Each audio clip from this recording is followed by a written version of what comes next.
sebelumnya. Saya share dulu materinya.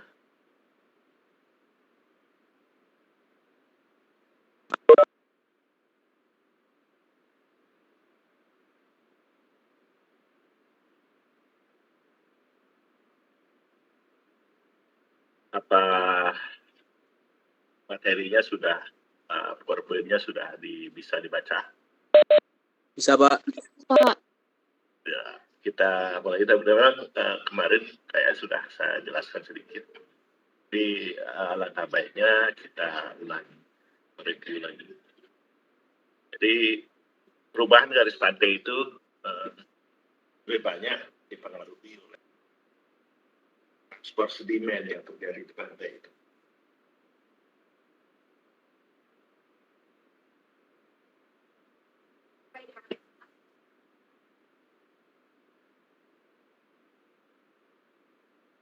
Juga baik dia terjadi erosi pantai tersebut, jadi erosi itu hilangnya sedimen pasir pada pantai, kemudian abrasi, hilangnya material, kalian bisa dia batuan tebing atau metode yang lain, dikikis tidak saja oleh taman gelombang tapi juga oleh cuaca. Dibedakan erosi itu adalah hilangnya pasir dari pantai, pasir jadi erosi. Jadi dia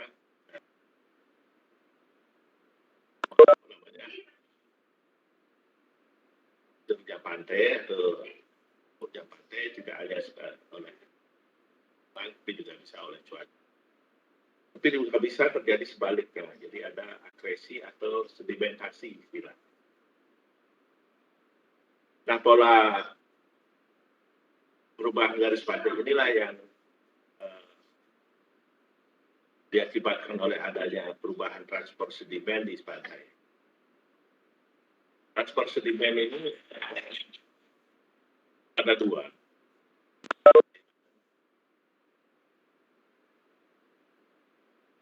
Transport sedimen yang searah dengan garis pantai.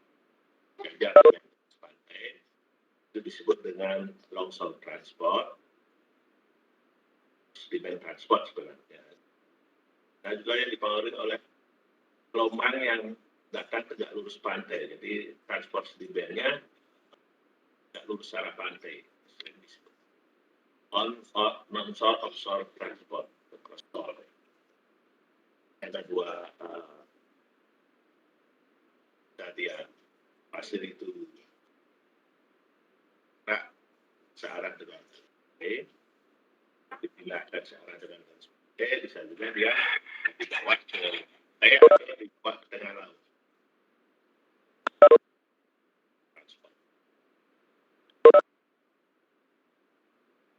Masalah-masalahnya ada bisa terjadi kalau sedimentasi yang jelas kan jadi pendanaan di kolam atau kemudian di muara sungai itu menyebabkan terjadinya problem.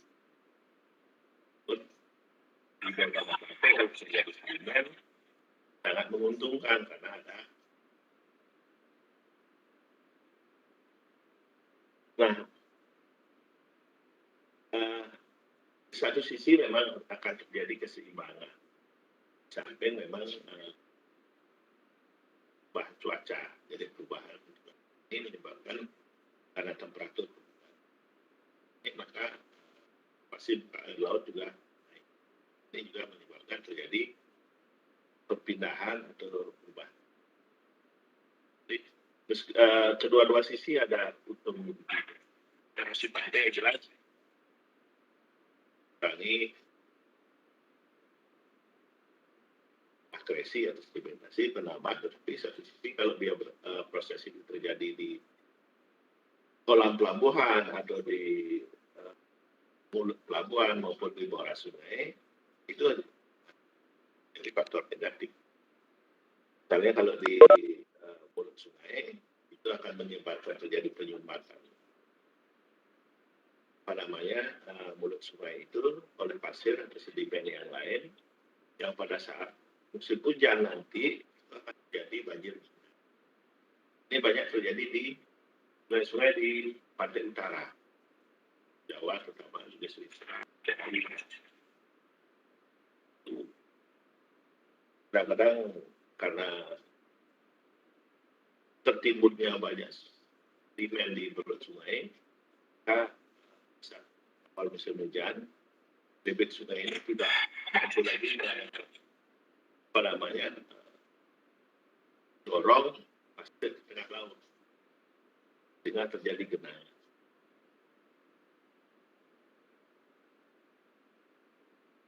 Nah, untuk cara ini perlu dilakukan suatu perhitungan.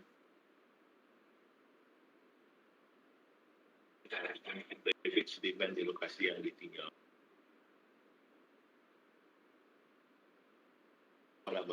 Grab Hackman kan uji sedimen yang raya di TSS nya.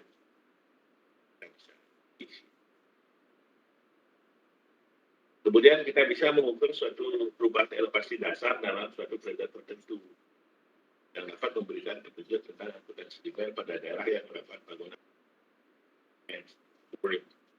Di gurun-gurun ini kita bisa melakukan monitoring istilah.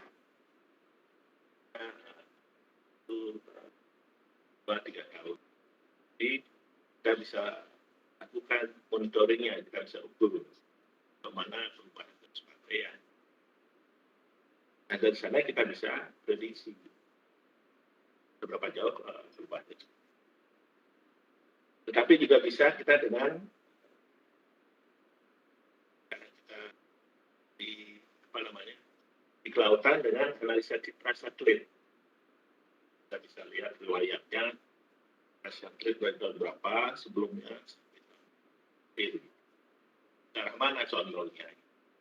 Itu kita bisa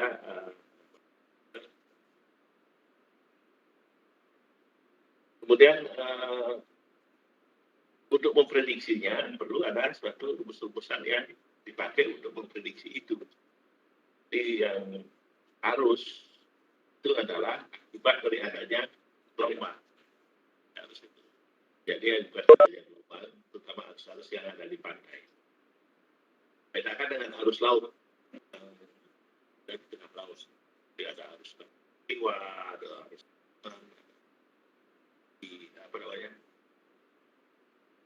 harus balik ekuator dan sebagainya. Terjadi di tengah laut. Itu adalah semua dia. Jadi yang kita bisa prediksi di pantai adalah harus siap oleh balik. Seperti gambar ilustrasi berikut, jadi ada yang transport sepanjang pantai, jadi yang menyusuri pantai, offshore sedimen transport namanya. Ada juga yang transport tegak lurus pantai, onshore sedimen transport. Nah, ini proses ini terjadi sebenarnya secara alami.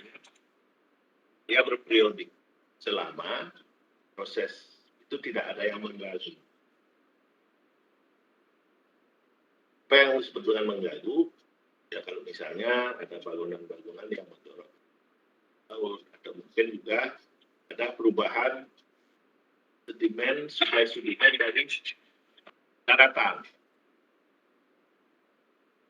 Itu seperti yang juga bisa mengalami perubahan. Kalau kecil misalnya kemarin itu Gunung Agung meletus, di Muara Gadunglo banyak pasir yang meletus. Yang itu sudah kedalaman lebih dari 7 meter, sekarang sudah tidak ada lagi pada jadi saya bisa tayang.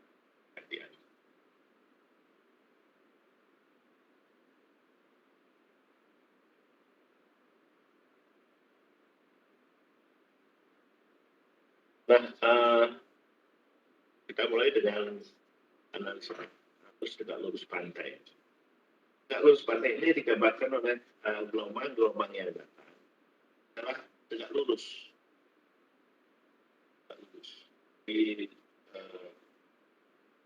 Akibat dari badai yang ada di tengah laut, maka akan terjadi kenaikan antara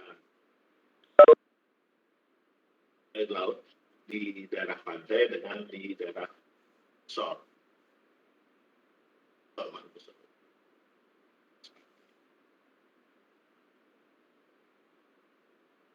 Storm surge. Ya. Di gelombang-gelombang besar itu akan menghantam. Sehingga volume air yang terdesak pantai itu besar sekali, sehingga menjadi perubahan pastinya.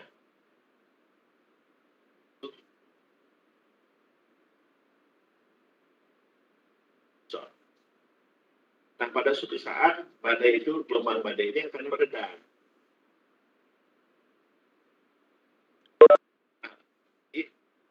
Volume air, karena kita Anda tahu sendiri bahwa elevasi air itu adalah contoh yang mendapatkan harus dalam bahasa umum ya harus elevasinya sama kan gitu. Jadi berusaha lah kalau teknis kita dapat namanya elevasi. Statisnya harus sama. Set 0. Nah, masa air yang besar itu akan dikembalikan secara serentak ke dan menimbulkan arus yang disebut dengan current tadi. Di gelombang pecah sebabnya berarti gelombang yang tidak seragam.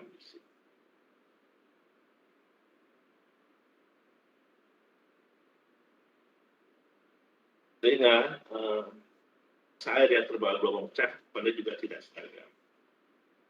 Sehingga masa air yang membalik ini dari subson menuju opson melalui jalur yang akan yang tinggi disebut dikenal dengan arus balik atau lead current. Dengan lokasi dapat tetap maupun berbeda kejadian arus balik dapat secara lurus maupun secara biasanya adalah secara periodik dia. Selalu badai itu setiap saat terjadi. Jadi dia benar-benar ada badai, surut, jadi tidak ada badai, jadi gelombang-gelombang.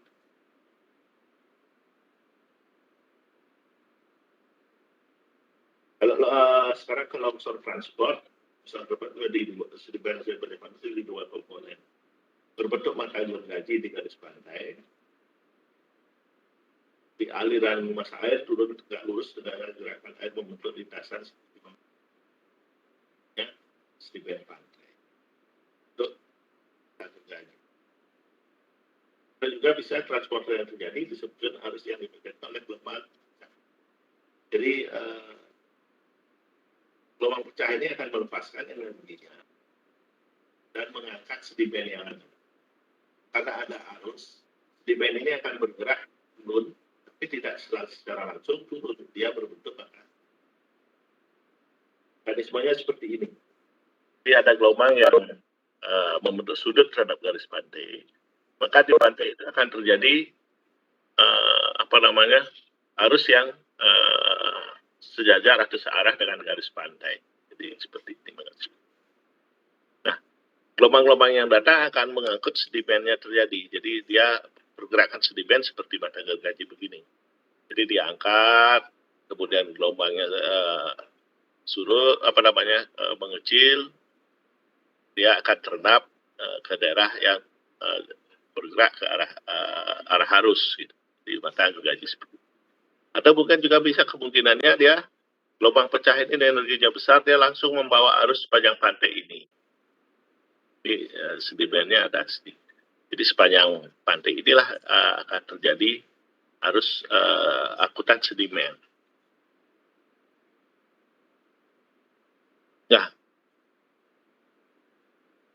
secara mekanika Jadi gelombang itu kan mempunyai energi. Jadi dia akan membesar, pecah, gelombang itu pecah, dia akan mengalami run up di pantai. Arah gelombang datang di sini, maka akan terjadi arah arus yang ke sini. Pergerakan partikel itu adalah diangkat dia oleh gelombang pecah, ya, diangkat oleh gelombang pecah, kemudian dia mengenap ke arah arus. Jadi dia siksang begitu. Jadi kalau tanah panahnya ke sini, itu artinya dia diangkat oleh gelombang, kemudian dibawa agak ke tengah, kemudian dihantam lagi gelombang, karena ada arus dia digerakkan ke arah sini. Jadi gerakannya zigzag arus aliran. Nah, beberapa persamaan, jadi sebenarnya ini adalah persamaan yang diambil dari keseimbangan. Di harus pasang surutnya, ya. Kita bisa B itulah semua pasang surut dan terus pasang surut di muara.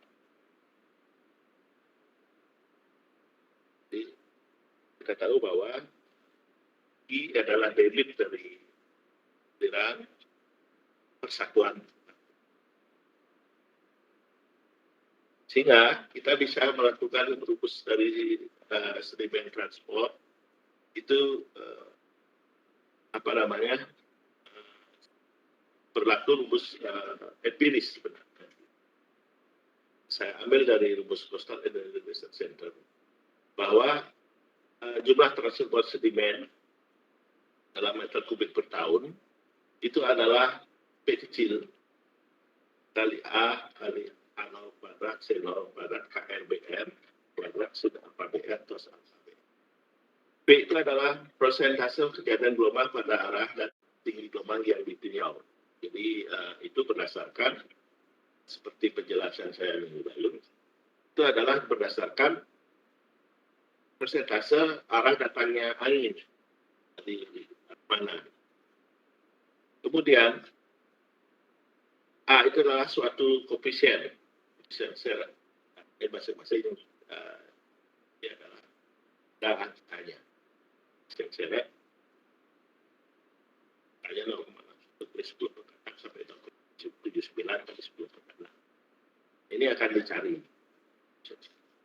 Kemudian H0 itu adalah tinggi gelombang di tengah laut. Misalnya gelombang saya dia. Kemudian C0 cepat lambat gelombang di tengah laut. KRBR itu adalah koefisien refraksi pada saat gelombang itu pecah. Kita harus cari dia. Di koefisien refraksi gelombang itu pada saat pecah. Alfa BR itu adalah sudut datang gelombang pada saat pecah. Nah, ini ada persyaratan pemakaian rumus ini. Bahwa diameter pasir bisa antara 0,1 mm sampai 1 mm. Ini adalah gradasi dari pasir. Kalau koral atau lepung dia tidak berlaku rumus ini. Angkutan totalnya itu adalah angkutan totalnya. Gaya yang dominan adalah gaya yang disebabkan oleh gelombang. Itu gaya gelombangnya lebih kecil dari 3 meter. Nah, segera pasang surut ini tidak begitu. Kira-kira gini. Jadi literal prosesnya itu ada gelombang pasang surut, sedimen pasir dan dari kejadian di dalam literal proses. Jadi erupsi atau apa suatu pantai tergantung pada keadaan sedimen. Jadi prosesnya adalah seperti ini. Jadi kalau gelombangnya datang tegak lurus, maka akan untuk membentuk pasir itu akan dibuatkan pemecah gelombang di laut. Nah, nanti diharapkan gelombang-gelombang yang datang tegak lurus seperti pada gambar satu ini akan mengurangi energinya di belakang dari pemecah gelombang. Jika terjadi perbedaan kecepatan partikel air. Sehingga pasir yang dibawa dari tengah laut itu akan terendap di belakang dari pecah gelombang. Dan lama-kelamaan, pasir terus-menerus berubah, terjadilah pantai itu berubah dari pantai yang segar-segar begini akan bertambah maupun pasir yang ada di belakang pemecah gelombang ini akan bertambah juga ke arah pantai, sehingga pada suatu saat akan bertemu dia yang disebut dengan bulu.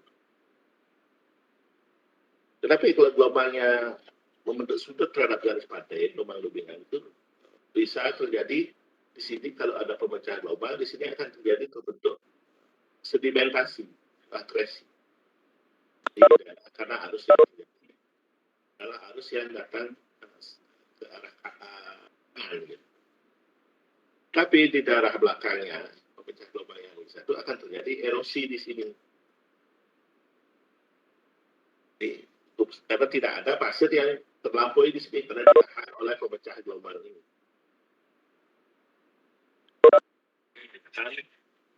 Pasir-pasir agar tidak sampai di sini.